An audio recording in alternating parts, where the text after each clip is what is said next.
It's the worst day of my life.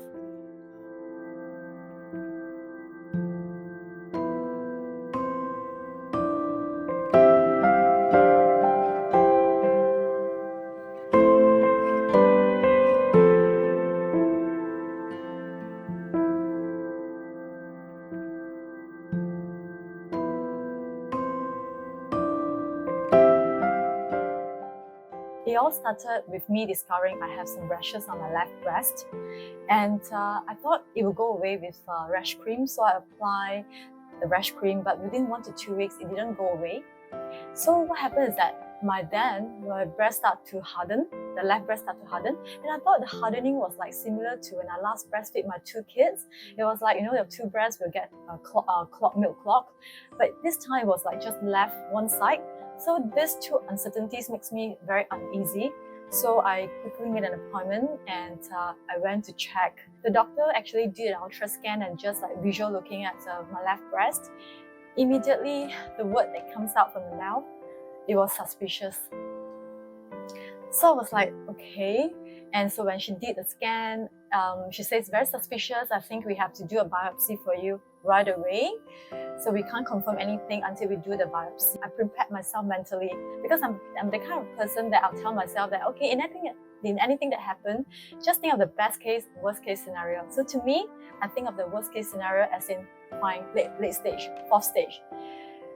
But when the door was open and I was seated in front of her, when she confirmed that it was 3rd to 4th stage, I can't accept it. My tears just rolled down my cheek, and I was like, there were points when I asked God, why me? Instant things that goes to my mind was my 2 kids. They were young, they were just last year as a 5 years old and 3 years old. And the thought that comes to my mind is that, am I going to die soon? How many more months do I have?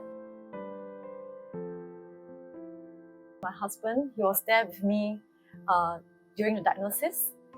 And my sister as well. And she really left everything behind. She's in Nepal. She left everything behind. She came over to be with me emotionally and physically. So I realized that these are all the precious things.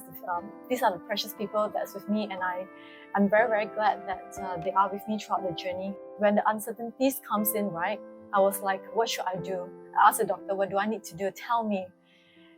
Because I'm clueless. I do not know what to expect. I think I was the ugliest moment during chemo. So when that happens to me and I was balding, the period, and I was balding and I was really I felt it's so ugly looking and I have botox head.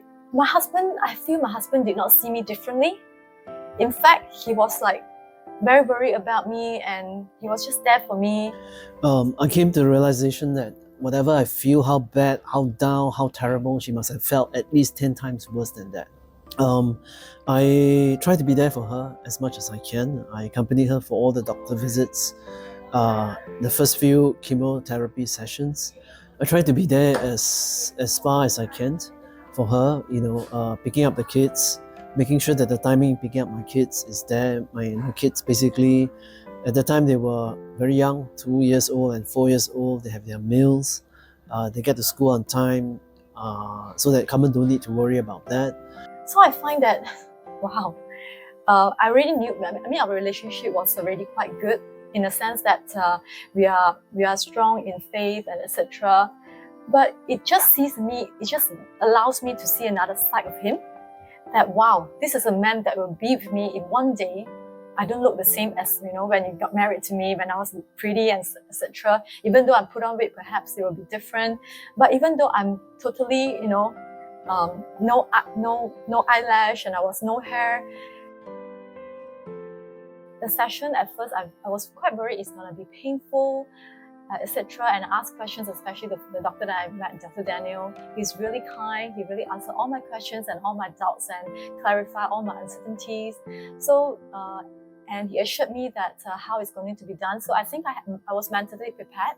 So when it comes to the radiotherapy session itself, I actually feel very comfortable. There's no pain. There's no discomfort. Perhaps the only discomfort was because the radiotherapy session is going to be done on the left breast where my heart is. So they have to do the adjustment to not touch the heart where going to be the area. So they did some adjustment where I have to breathe through a tubes.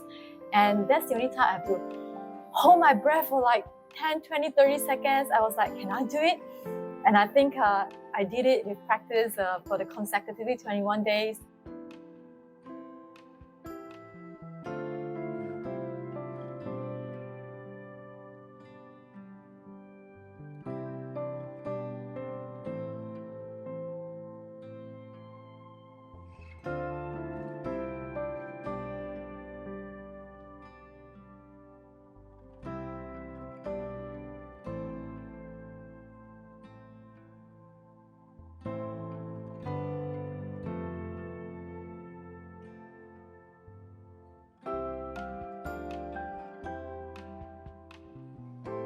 But other than that, the whole procedure and the whole process, I felt like I'm going back to a second home because of the people there and the doctors and the nurses and the staff at the radiotherapy center. I'm really very blessed to have them to actually make me feel so comfortable and safe throughout the journey.